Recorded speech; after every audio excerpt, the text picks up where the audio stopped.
अच्छा, मेरा ये सवाल है आपसे कि इतने सारे प्रोडक्ट के रेंज हैं एमवे में, क्या सारे प्रोडक्ट्स यूज़ करना ज़रूरी है? Of course not. सारे प्रोडक्ट्स आप यूज़ भी नहीं कर सकते। मोर देन 170 प्रोडक्ट्स एक साथ आप कैसे यूज़ कर पाओगे? इतनी डिमांड किसी भी घर में नहीं होती है। एमवे इतने सारे प्रोडक्ट्स इसलिए बनाता है बिकॉज हर घर की डिमांड अलग होती है। हो सकता है कि आपके घर में कुछ और डिमांड हो, किसी और के घर में कुछ और डिमांड हो, लेकिन हाँ, आपकी जितनी ज़रूरतें हो सकती हैं उसमें से मैक्सिमम चीज़ों को कवर करने की एमवे की कोशिश ज़रूर रहती है। तो आपको जो प्रोडक्ट्स आपकी लाइफस्टाइल में फिट बैठते हैं वही प्रोडक्ट्स लेने चाहिए अपने पर्सनल यूज़ के लिए। लेकिन चूंकि आप बिजनेस बिल्डर भी हैं, इसलिए आप रिटेल या इन प्रोडक्ट्स का बिजनेस तो किसी भी रेंज के साथ कर सकते हैं। फॉर एग्जाम्पल, मेरे घुटने में दर्द नहीं है तो मुझे कायदे से ग्लूकोजामीन HCl विथ बोसविलिया खुद के लिए नहीं लेना चाहिए, लेकिन मेरे आसपास बहुत सारे ऐसे लोग हैं जिनको ज़रूरत पड़ सकती है अपने खुद के आर्थराइटिस के सॉल्यूशन की, तो उसके लिए मैं वो प्रोडक्ट्स ले सकता हूँ फॉर रिटेल पर्पस। तो ये scenario case to case depend करता है कि आप कौन से प्रोडक्ट्स लेकर के आते हैं। डिपेंड करता है कि आप किस प्रकार की रेंज में डील करना चाहते हैं। जैसे एक फार्मासिस्ट को फार्मेसी के प्रोडक्ट्स में डील करने के लिए खुद बीमार होने की ज़रूरत नहीं है, या एक कन्फेक्शनर के घर में खुद बर्थडे पार्टी होना ज़रूरी नहीं है, उसके बावजूद वो केक्स में डील कर सकता है। वैसे ही बहुत सारे प्रोडक्ट्स में आप डील कर सकते हैं अगर आपके खुद के घर में नहीं भी रिक्वायरमेंट्स हो तो भी, लेकिन यूज़ करने की मजबूरी आपकी हर प्रोडक्ट की नहीं है। लेडीज़ अपना घर को मैनेज करते इस बिजनेस को कैसे बिल्ड करें? Very good question. More than 2/3 of Amway entrepreneurs is actually women.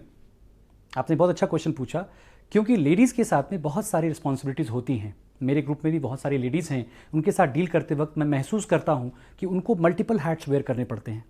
एक तरफ एज अ प्रोफेशनल या as a business owner, as a traditional business owner उनको अपने बिजनेस को टाइम देना पड़ता है, एक तरफ एज अ होम मेकर उनको अपने घर को टाइम देना पड़ता है। लेकिन अगर आप देखेंगे इन दोनों ही चीज़ों के अंदर में लेडीज़ की जो बेसिक रिक्वायरमेंट होती है वो होती है मेंटल पीस। और मेंटल पीस किस तरह से आता है? अगर आपके पास पर्याप्त पैसा हो और पर्याप्त समय हो। ये बिजनेस अपॉर्चुनिटी आपको ये दोनों फ्लेक्सिबिलिटी ला करके देता है। ये आपको इनकम सिक्योरिटी देता है बिकॉज एक टाइम के बाद में आपकी बॉडी या फिर आपका स्पिरिट आपको वही काम बार बार करना शायद अलाउ ना करे। Even from house hold duties आप चाहोगे कि कोई मेड सर्वेंट या कोई असिस्टेंट आपको रिप्लेस करे, वो कैसे संभव है जब आप इस बिजनेस की टेक्निक को अप्लाई करके अपनी फाइनेंशियल पावर को बढ़ाओगे। इसीलिए मैं यही रिकमेंड करता हूं कि आप अपने अपलाइन या सीनियर लेडीज़ जो कि आप ही के प्रोफाइल या सिमिलर प्रोफाइल से हैं उनसे सीखने की कोशिश कीजिए। मल्टीटास्क मास्टर बनने की कोशिश कीजिए। 1 घंटे में ज़्यादा अचीव करने की कोशिश कीजिए, ज़्यादा एफिशिएंट बनने की कोशिश कीजिए। ये बिजनेस तो सबसे ज़्यादा रेलिवेंट है लेडीज़ के लिए, क्योंकि ये बहुत ही फ्लेक्सिबल है और आप जैसे टाइम निकाल सकते हैं उस टाइम में ये फिट हो सकता है। सच बताइए, इतना बिजी होने के बावजूद भी आपको सजने संवरने का टाइम मिलता है कि नहीं मिलता है? आप बोलेंगे नहीं मिलता है। चलिए, फेसबुक का टाइम मिलता है कि नहीं मिलता है? यस। यूट्यूब का टाइम मिलता है कि नहीं मिलता है? यस। इसीलिए क्योंकि आपको उसमें मज़ा आता है। अगर आपको एक काम करने में मज़ा आएगा तो आपको टाइम इसके लिए निकल जाएगा। अगर एमवे के प्रोडक्ट्स इतने अच्छे हैं तो ये दुकानों में क्यों नहीं मिलते हैं? अगर आपने इसके प्लान को ठीक से समझा होगा तो इसका कॉन्सेप्ट ही डायरेक्ट मार्केटिंग पर आधारित है। डायरेक्ट मार्केटिंग का मतलब होता है नो मिडिलमैन। जिसको आप मार्केट समझते हो वो कहीं ना कहीं कोई ना कोई मिडिलमैन ही होता है। या तो रिटेलर होगा, शॉपकीपर इसको हम लोग कहते हैं, या तो डिस्ट्रीब्यूटर होगा, या तो कोई मॉल होगा, या कोई ऐसा इंटरफेस होगा जो कहीं ना कहीं एक डिस्ट्रीब्यूशन मार्जिन लेगा। अगर डिस्ट्रीब्यूशन मार्जिन उनको मिलेगा तो फिर जो लोग ये नेटवर्क का बिजनेस बिल्ड कर रहे हैं उनको क्या मिलेगा? इसीलिए जिसको आप मार्केट समझते हो वो यहां पर इंडिविजुअल्स ही हैं। आपको वो सारे के सारे प्रोडक्ट्स जो किसी स्टोर में अदरवाइज मिलते या ऑनलाइन प्लेटफॉर्म पर मिलते, वो सारे प्रोडक्ट्स यहां पर through a network distribution platform मिलते हैं। अगर एमवे के प्रोडक्ट्स मार्केट में मिलते तो फिर ये बिजनेस प्लान ही कंस्ट्रक्ट नहीं हो पाता। इसीलिए एमवे के प्रोडक्ट्स आपको एमवे की वेबसाइट पर मिल सकते हैं और वो भी एक डिस्ट्रीब्यूटर के रेफरेंस कोड के द्वारा मिल सकते हैं। इसीलिए एमवे के प्रोडक्ट्स आपको मार्केट में दिखाई नहीं देते हैं। इनफैक्ट मैं आपको सच बताऊं तो आने वाले समय में बहुत सारे प्रोडक्ट्स मार्केट में दिखाई देना बंद हो जाएंगे, क्योंकि ये स्टोर्स का ज़माना आने वाले 20 से 50 सालों में ख़त्म हो जाएगा। क्या इसमें कुछ सामान वगैरह भी बेचना पड़ेगा क्या? ये बहुत इंटरेस्टिंग क्वेश्चन है। सामान बेचना, इस टर्म को हम कैसे अप्रोच करते हैं इस बात पे इसका आंसर डिपेंड करता है। सामान बेचना जैसे फेरी वाले का सामान बेचना होता है, वो अपने सर पर एक टोकरी लेकर के सामान बेच सकता है, या फिर सामान बेचना एक बहुत बड़े कॉर्पोरेट मल्टीनेशनल का एक कंप्लीट सिस्टम हो सकता है। इस सेटअप के अंदर में हम सिस्टम बनाते हैं और वो सिस्टम आपकी सेल्स को टेक केयर करता है। दुनिया में किसी भी बिजनेस में क्या सामान बेचना होता है? Answer is yes. अगर सामान और सुविधाएं नहीं बिकेंगी तो वो बिजनेस प्रॉफिट कैसे जनरेट करेगा? तो सामान और सुविधाएं तो बिकनी ही हैं, लेकिन वो एक बड़े पैमाने पर बिकनी हैं और उनके लिए एक सिस्टम को कंस्ट्रक्ट किया जाता है। वो सिस्टम नेटवर्क के माध्यम से कंस्ट्रक्ट होता है। बहुत सारा सामान बिकता है तो बहुत सारा टर्नओवर जनरेट होता है और बहुत सारे टर्नओवर से ही वो बहुत सारा प्रॉफिट जनरेट होता है, जो अल्टीमेटली आपके परिवार के ड्रीम्स को पूरे करने के लिए हेल्पफुल होता है।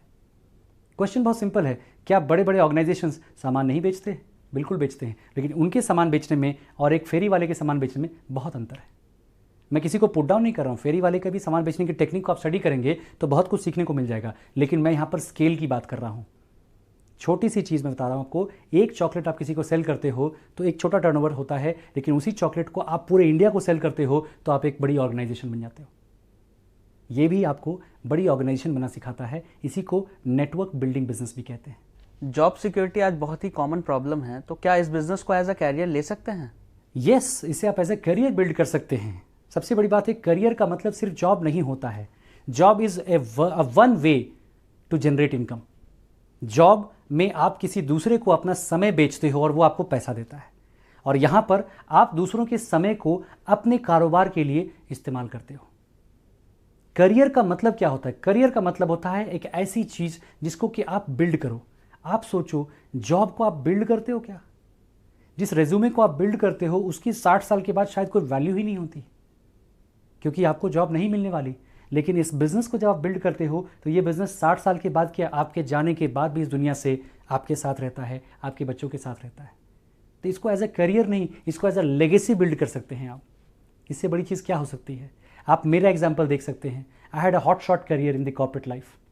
My family, my elder brother is a doctor, my father is a bureaucrat, my elder sister is an engineer, my mother is a home maker. मैं खुद एक MBA हूँ और हम में से हर एक आदमी इस बिज़नेस को बिल्ड कर रहा है। मैं तो अपने फादर से 1 साल पहले रिटायर हो गया बिकॉज ऑफ दिस सिस्टम, और बहुत मज़ा आ रहा है।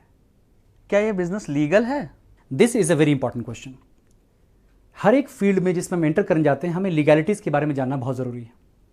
मैं आपको बता दूं कि डायरेक्ट सेलिंग इंडिया के लिए एक नया कॉन्सेप्ट, एक नया टर्म है।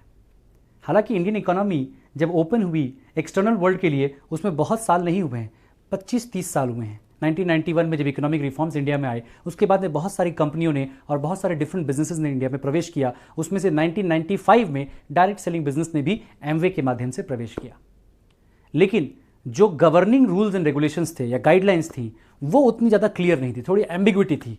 Price chits and money circulation banning act, इसके तहत डायरेक्ट सेलिंग गवर्न होता था।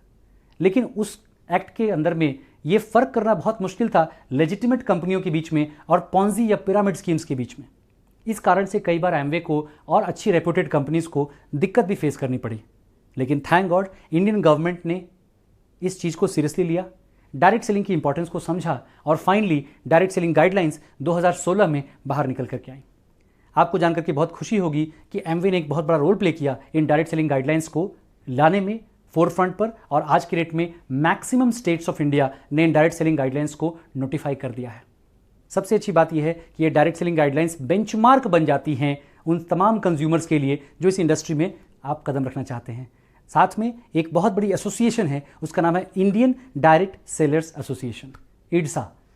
इसकी एक प्राइम मेंबरशिप एमवे के पास में है, यानी कि एक रिस्पॉन्सिबल बॉडी जो कि उन मेंबर्स को अपने साथ लेकर के चलती है जो इसके गाइडलाइंस को फॉलो करते हैं और ठीक से इंप्लीमेंट करते हैं। इसीलिए आप 100% श्योर हो सकते हैं कि सारी लीगैलिटीज़ यहाँ पर कंफर्म्ड हैं। इसके अलावा अगर आपके मन में कोई भी ऐसा क्वेश्चन आता है तो एमवे की हेल्प डेस्क हमेशा तैयार रहती है। इनफैक्ट आप राइट टू इन्फॉर्मेशन का इस्तेमाल कर सकते हैं, आप मिनिस्ट्री ऑफ कंज्यूमर अफेयर्स में जा सकते हैं और इसके बारे में पर्याप्त जानकारी ले सकते हैं। हाँ, आप किसी भी ऐसे बहकावे में ना आए जहां पर कि आपको ओवर इन्वेस्ट करने के लिए या फिर कोई ऐसी चीज़ करने के लिए कहा जा रहा हो जो आपको सही ना लगे। कभी भी ऐसा हो तो आप इसको आराम से एक बार कॉर्पोरेशन के साथ में चेक कर सकते हैं। ऐसा लोग मानते हैं कि एमवे के प्रोडक्ट बहुत महंगे होते हैं, असल में इसमें सच्चाई कितनी है? ये क्वेश्चन सबसे इंटरेस्टिंग और सबसे ज़्यादा पूछे जाने वाला क्वेश्चन है। एमवे के प्रोडक्ट्स महंगे होते हैं, आखिर आपने एमवे के प्रोडक्ट्स यूज़ किए हैं क्या? अगर आपने एमवे के प्रोडक्ट्स यूज़ किए होंगे तो आपका पहला जवाब होगा एमवे के प्रोडक्ट्स बहुत बढ़िया होते हैं। बहुत बढ़िया कम्स विद अ प्राइस। आप अगर बहुत बढ़िया पढ़ाई करोगे तो क्या आप सस्ते में नौकरी करोगे या फिर थोड़ा सा अपनी प्राइस को रखोगे? एमवे के प्रोडक्ट्स की क्वालिटी है, उसकी प्राइस अकॉर्डिंगली सेट की गई है। सस्ता और महंगा हमेशा रिलेटिव टर्म होता है। जिस क्वालिटी को एमवे आपको प्रेजेंट करता है उस क्वालिटी में उससे सस्ता प्रोडक्ट आपको नहीं मिलेगा। और मैं आपको बता दूं, कई बार ये रूमर्स होते हैं। मैं आपको एग्जांपल देता हूं।